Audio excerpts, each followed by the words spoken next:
I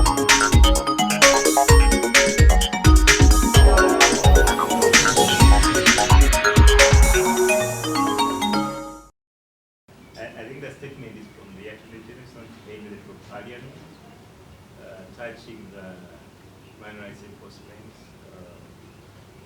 Act, saying, which currently in its form says that if there is a case, if you are found guilty of torture, the cases that you had, then they are dropped. Yes, these are statements that we have had. One to say that the spirit of the law was to reaffirm the articles of the Constitution, which says that torture is a non-indelible right. So it's something that we shouldn't even think about. So the law in its current form, that's what it is trying to protect. The fact that torture should be a non-indelible right. Of course, there are different opinions, and we understand that there is a case in court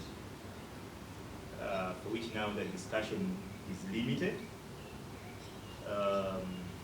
We are waiting eagerly to see what comes out of court, and as an organization, we still remain committed in advocating for the right of freedom from torture.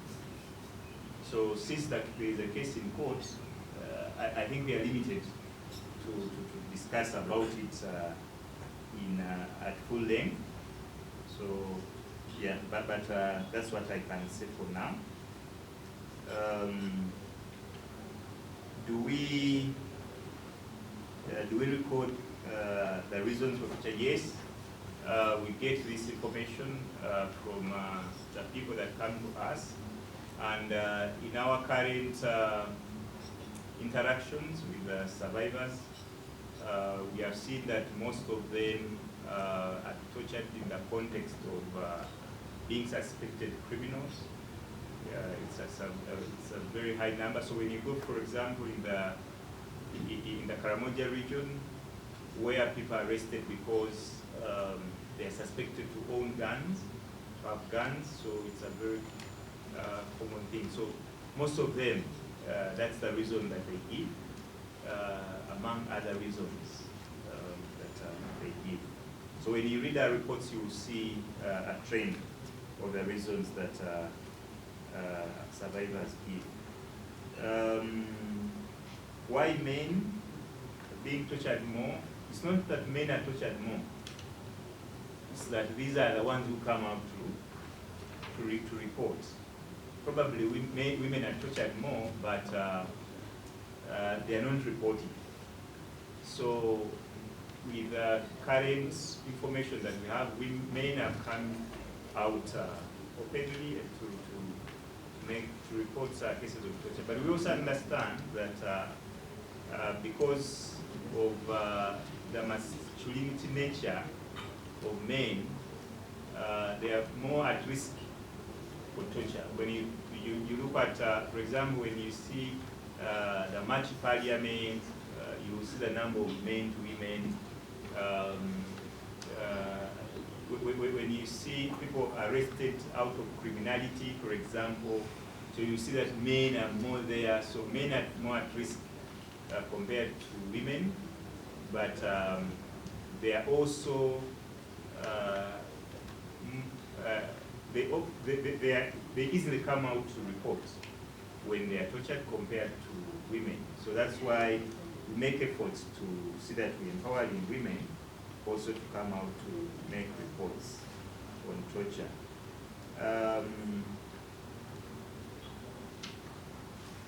Our dialogue with security agencies, is it working? Is it making sense?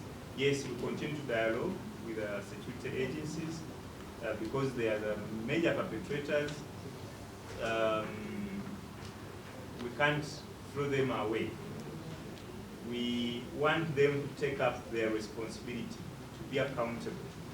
So that's why we continue to engage. And we have had scenarios where some of the agencies have acted out of this dialogue and have acted to refrain or to hold some of their people accountable when it comes to torture.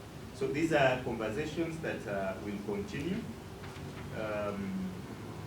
in the future and in the near time to come. We shall continue engaging with different stakeholders. At this point in time, we only have witness protection guidelines with the Office of the Director of Public Prosecutions. And it's not enough.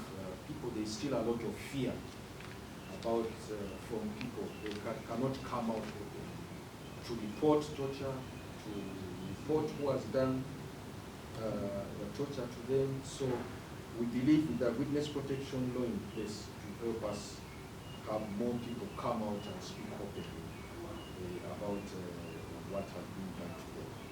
Then the legal aid bill, most of these, if it's passed into law, most of the people who are tortured actually do not have the means. They are economically disadvantaged. Now with the legal aid law in place, at least there will be legal services at no cost to those who have been tortured, and people will come out. Because if one has to, in addition to treatment and rehabilitation, also add on the costs of the lawyer, then the person will suffer silently. So we believe it's important that these laws are passed by Parliament. Then,